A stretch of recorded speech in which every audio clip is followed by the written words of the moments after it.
Ukrainian Counteroffensive Begins by the Kings and Generals series, the Russian invasion of Ukraine. Let's go.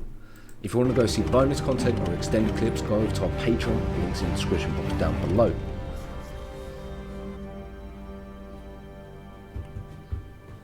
The unprovoked Russian invasion of Ukraine has entered a potentially decisive phase, as the Ukrainian army has finally launched its long-anticipated counteroffensive. Let's get into it. Heavy battles are ongoing throughout the Zaporizhia front and on the Bakhmut front.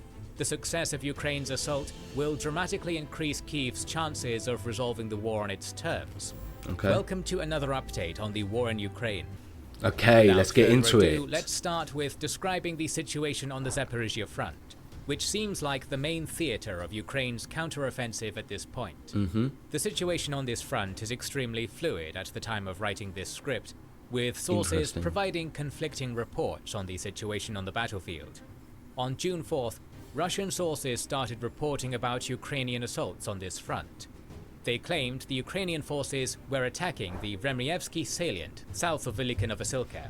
Okay. The 23rd Mechanized Brigade and the 110th Territorial Defense Brigade reportedly liberated Novodorivka, while the 68th Jaeger Brigade took control of Neskuchna. Nice, boys. The Ukrainians also reportedly took control of Novodonetska, Sweet. but were eventually repulsed by the 37th Motor Rifle Brigade. Shit.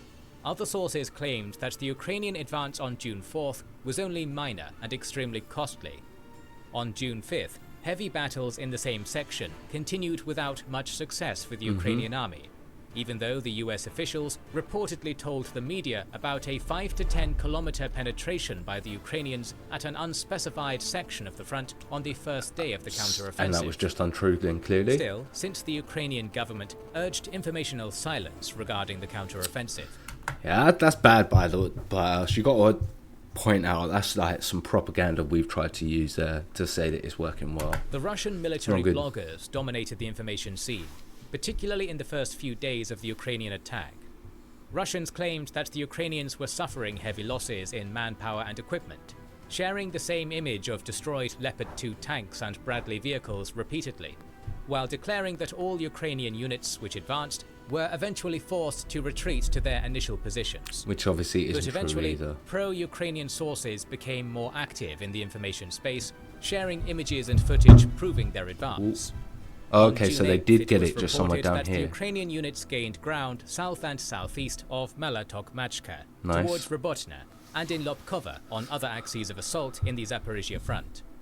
On June 9th, Ukrainian sources reported that the 130th Reconnaissance Battalion and the Bravo team of the Special Forces liberated Lobkova.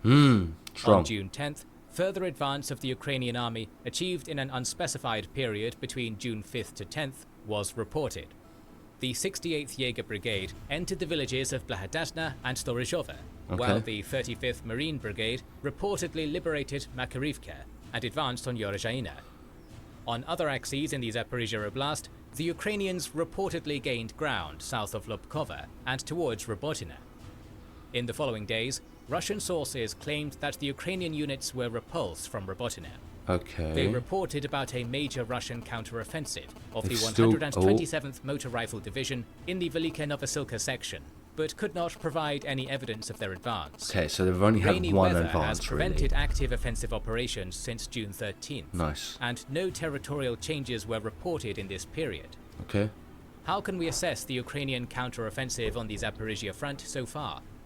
Ukraine is attacking on 3 different axes, and so far, their biggest success has been in the Velika Novosilka section. Would you where say they 4 advanced because for of this around part 10 here? kilometers. Would you say 4 because of this part here? Because to me, if they're including this front here, then this is a front. To me. Because I'd say this is 1 and this is 2. But if they're saying this is 1, 2, and 3, this has to be 4, right? Success Or has am I been just in the being Velika pedantic Novosilka here? section, where they advanced for around 10 kilometers after a week of active fighting. The main assault in this section has been conducted along the TO518 road and the Mokry-Yaly River, which has divided the Ukrainian force in two. The destruction of the dam over the river has seemingly not done much to interrupt the Ukrainian army from advancing. Okay. At this point, The immediate targets of the Ukrainian army are the elevation west of Storozheva and the town of Staromlynivka, south of Urozhaina. Control over the elevation would give the Ukrainian army an advantageous position to command the surrounding terrain. Smart. At the same time, the liberation of Staromlynivka would likely force the Russian units in Rivnopil and Staromayoska to retreat due to the absence of available supply lines. The Ukrainians will continue to fight along the TO518 road, the key supply Sorry about that, guys. line for the Russian units to the east and west of the road. The attack on Novodonetsk may be an auxiliary assault to fix the Russian forces and prevent them from assisting the defense in the Storozheva and Staromlynivka areas, or perhaps an important axis in itself, which may target the liberation of Volnovakha, sitting on the H20 highway leading to the strategic Mariupol. It is very hard to judge at this point, and all of the Ukrainian assaults on the Zaporizhia front may actually be probing attacks to detect the weak point of the enemy defenses and try to develop their success That there. would be smart if that's the case. So far, assaults of the Ukrainian units have been small in scale, as offensive operations on the Zaporizhia front are conducted by company-sized groups. We have not seen any evidence of the use of Challenger tanks and Marder IFVs in the Ukrainian counteroffensive yet, as the analysts observe that so far, Ukraine has employed only 3 of its 12 newly established assault brigades, Interesting. the rest undoubtedly waiting to capitalize on the breakthrough. The other 2 axes are south of Malatok-Machka and south of Stepova, where the Ukrainian gains have been marginal. Both of these axes arguably target the liberation of an important transport hub of the Zaporizhia Oblast, Tokmak, on the way to Melitopol. Yep. So far, Russia has been mostly successful in defending, as the Ukrainians have not achieved a decisive breakthrough while losing some of the Western-donated equipment, including 4 Leopard 2 tanks of different modifications, 2 AMX-10 armored fighting vehicles, and 16 Bradley infantry fighting vehicles. The fighting has still not reached the main fortified defensive lines of Russia in the Zaporizhia Oblast. Russian minefields are doing their damage, while the Russian Air Force has claimed to be very active in targeting the Ukrainian assault groups. They're getting their Air Force Many back involved, analysts okay? have linked the activity of Russian military aircraft on the front with the lack of Ukrainian anti-aircraft systems there due to their preoccupation with the defense of Ukrainian cities. Ukraine is conducting a very challenging offensive operation without air superiority, which will inevitably cause higher losses. I thought they did have... Despite this, So obviously in my last video, I was talking about, I thought that Ukrainians did technically have the air superiority and defense. they have still succeeded in gaining ground Not at a higher offense, but pace than any defense. Russian offensive in the recent months. The Ukrainian army has liberated several villages and inflicted heavy losses on the Russian units. In his June 13th meeting with military correspondents in Moscow, Putin stated that Russia has lost 54 tanks since the start of the Ukrainian counteroffensive. Given that the Kremlin tends to downplay its losses, the actual losses may be higher. We will continue to monitor the Ukrainian counteroffensive, which may well be the decisive phase of this war. Okay. The fighting in the Bakhmut section has not stopped either. A few weeks after the declared capture of Bakhmut by Russia, the Ukrainians have reportedly regained ground inside the city and on its flanks. On June 4th, Prigozhin claimed that the southwest outskirts of Bakhmut had been abandoned by the regular units of the Russian army, and the Ukrainian units had moved in to secure the area. Okay. A day later, both Prigozhin and the Ukrainian Deputy Defense Minister, Malyar, reported about further gains of the Ukrainian army to the north of Bakhmut in Berkivka, that's a bit of a Orikhovo-Vasilivka, worry. and Paraskovivka, and to the south towards Klishchivka. In the following days, both Ukrainian and independent sources reported further progress of the Ukrainian army on these axes. Ukraine has been stably liberating land in the Bakhmut section in the past several weeks, and while the Ukrainian army is far from this point right now, if it manages to reach the end goal of its offensive in this section and encircle the Russian army inside the city, for which Wagner fought for almost 8 months, that would be truly embarrassing for the Kremlin. Although at this point the Ukrainian counteroffensive in the Bakhmut section appears to be a secondary strategic target on the battlefield, based on the equipment dedicated to this area, the Ukrainian army will likely continue offensive operations against exhausted Russian units. Of course, you wouldn't let up Small-scale your foot off battles the gas. continued on the rest of the Donbass and the North Luhansk fronts. There have not been notable territorial gains by either side, but there are more and more rumblings on Russian telegram channels about active movement and preparation of the Ukrainian army in the Kupiansk section, Interesting. Perhaps Ukraine is planning another offensive on Svatova and Starobilsk. Time will tell. In our previous video, we talked about the Kherson front, where the Ukrainian army may potentially launch an attack to support the main offensive on the Zaporizhia front. Well, the situation on the Kherson front changed significantly on June 6th, when the Kakhovka Dam on the Dnipro River was blown up. Both sides accused each other without providing any conclusive evidence yet. There is no footage of the explosion, so we cannot claim to know its cause at this moment. Russia claims that Ukraine destroyed it by shelling, while the Ukrainian government states that such an explosion could not have been carried out by shelling, but only by planting explosives inside the structure of the dam. The Ukrainian presidential aide, Podolyak, has accused the 205th Separate Do we know the outcome of this already? Of destroying the Kakhovka Dam. This video is quite old. And on June 14th, the Telegram channel named the 205th Separate Motor Rifle Brigade, in Russian, posted an update saying in reference to the dam, "As I wrote back in November, in this case, undermining is inevitable. But we miscalculated a little, and the consequences of such an uncontrolled action will soon lead to significant losses of territories." The US government has also claimed to have evidence corroborating the Russian involvement in this explosion. Okay. The environmental damage caused by the explosion is massive. Dozens of villages and acres of agricultural lands have been flooded along the Dnipro. According to experts, the flooded land will not be fit for agriculture for years to come, which will hurt Ukraine's grain cultivation. Thousands of people on both sides of the river had to be evacuated from their homes, as images of people waiting for help on the roofs have circulated on social media. The explosion caused the contamination of the Dnipro with 150 tons of industrial lubricants. Landmines placed in the dam area have been flowing freely into the river and the floodwater, which is another risk for the residents of the surrounding area. Are they still active? The destruction of the Kakhovka Dam stands to benefit and disadvantage both sides at the same time for different reasons from a military standpoint. The flooding has sunk the islands in the Dnipro Delta, some of which were under Ukrainian control, water negating all Ukrainian gains in recent months. The same is true for the first line of defense of the Russian army on the left bank, as we have seen images of Russian soldiers and equipment swimming in the Dnipro. On the other hand, if the Ukrainian forces on the right bank of the Dnipro indeed planned to cross the river, with the flooding, the incredibly difficult operation has turned into an impossible mission, at least until the flooding recedes in several weeks.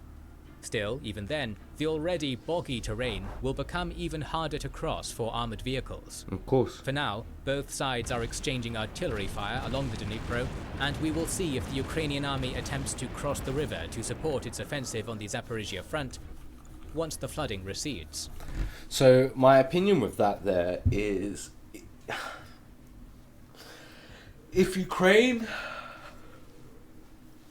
weren't going to attack, it would make, from that front, it would make sense why they would do it, because obviously it makes it all difficult. It makes Russia waste the materials and all of the actual defenses and stuff like that they put there.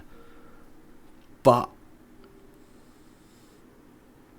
if Russia was scared that they were going to be invaded from there, it makes sense why that they would blow it up. I don't know about that. Did we find out more information? But I could see either side. That's what I'm saying. So I wouldn't put it past the Ukrainian pro-Ukrainian government Russian to decide groups that. of the Russian Volunteer Corps and Freedom of Russia Legion conducted several incursions into Russian territory. On June 1st, they occupied Novaya Tavlzhanka and shelled Shebekino.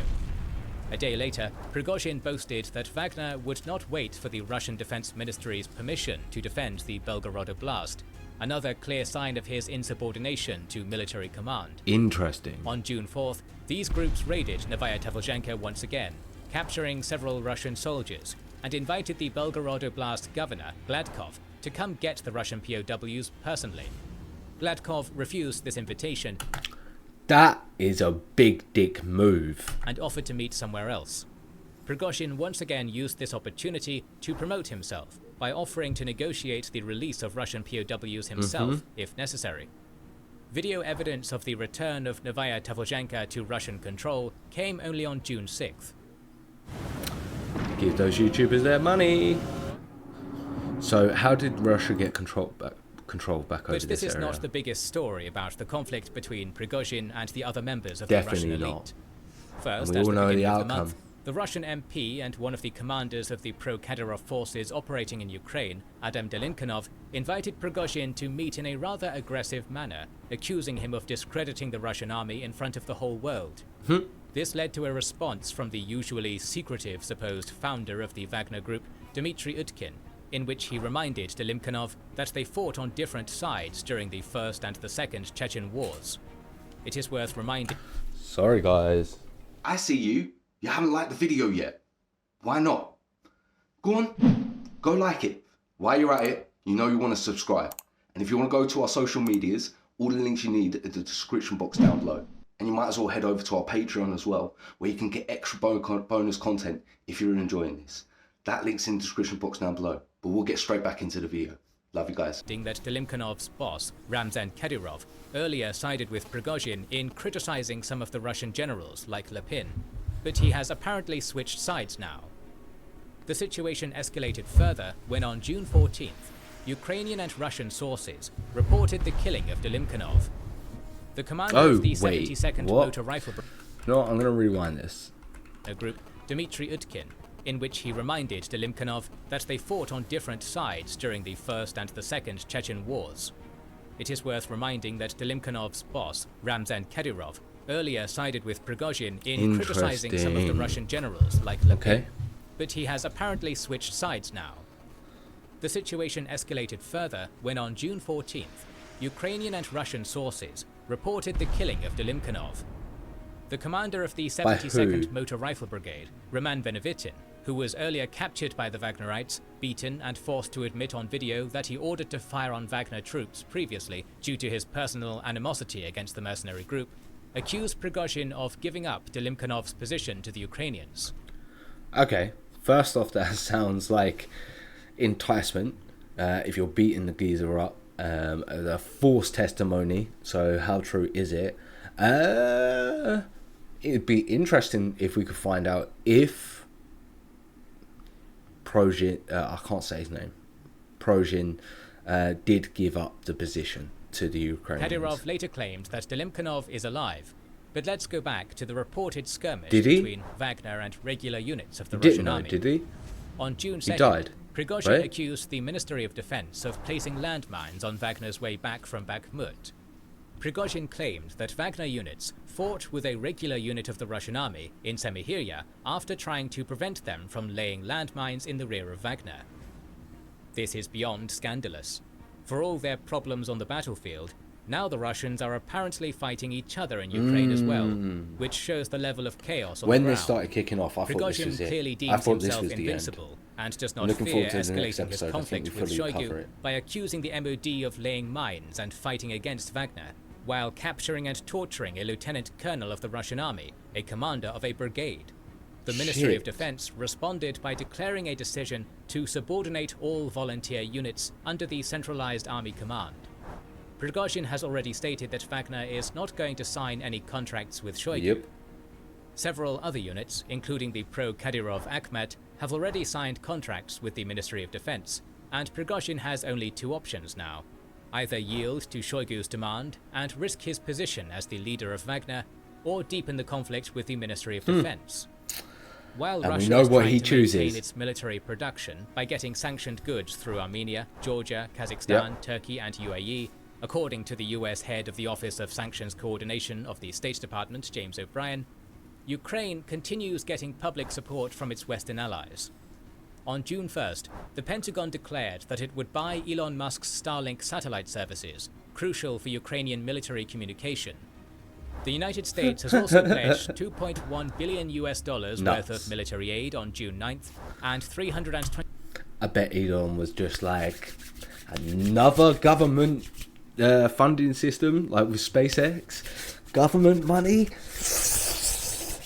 Give it. $25 billion worth of military aid on June 13th, and like government contracts, which included and 10 Stryker armored fighting vehicles, 15 Bradley infantry fighting vehicles, more Stingers, Javelins, artillery shells, Patriot munitions, and Tau missiles.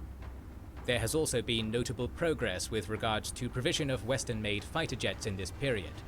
Zelensky has claimed that he reached an understanding about the number of Western-made jets that Ukraine may get from its European partners. Nice. On June 15th, NATO Secretary-General Stoltenberg claimed that Ukrainian pilots had already started training on F-16s. Nice. Ukraine will also receive 20 Marder infantry fighting vehicles from Germany, while Belgium pledged 105mm shells worth $32.4 million. The Danish foreign minister has also pledged more shells and ammunition to Ukraine worth $36 million. Okay. During his visit to Kyiv, Canadian Prime Minister Trudeau announced a military aid package worth 500 million Canadian dollars. According to the Russian MP Konstantin Zetulin, Russia has not reached any of the goals of its special military operation: denazification, demilitarization, protection of the people of Donbass. Which of these goals have we reached? None of them. Moreover, just showing that it's not going to stop for the Russian side either. some of them have lost their meaning. For instance, the neutrality of Ukraine. Does it make sense to make this demand? It does not now. While Russia indeed has not reached any of its stated strategic goals, it still occupies a significant portion of Ukraine. Ukraine is counter-attacking and must make tangible progress to prevent the so-called possible Ukraine fatigue among its allies. The losses of both sides have been exacerbated by heavy fighting on the Zaporizhia front and in the Bakhmut section. According to the Oryx blog, the visually confirmed equipment losses by both sides as of June 15th are the following. For Russia, these are 2,043 tanks. Usually we don't see too many losses on the Ukrainian side, but there's been the counteroffensive, so I'm expecting to see more than last 4,147 vehicles, 243 command posts and communication stations, 750 artillery systems and vehicles, 208 I don't know if they're going to multiple match up rocket to the launchers, Russian losses, but there's 82 going to be aircraft, more on the 90 Ukrainian than helicopters, we and previously seen, except from the 246 start of the drones. war.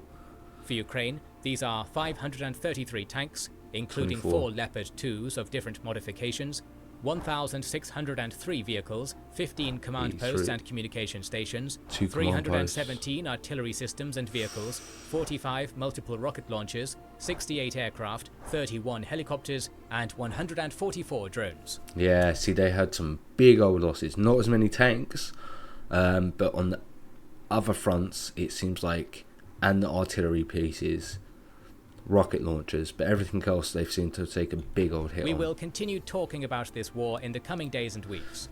When they say lost drones, I'm assuming that's shot out of the sky, or and like they can see the debris on the ground, so that's how they're confirming it. But I'm assuming it's drones that haven't hit their target, right?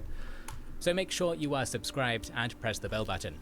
Definitely make sure you're subscribed to their channel and you've got that bell icon here. And if you enjoy our content over here and you want to go see more, go over to my channel, go over to our Patreon. That link's in the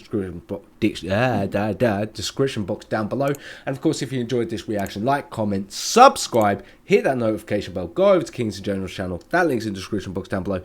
Have it twice if I've said it twice. Catch you guys in the next video.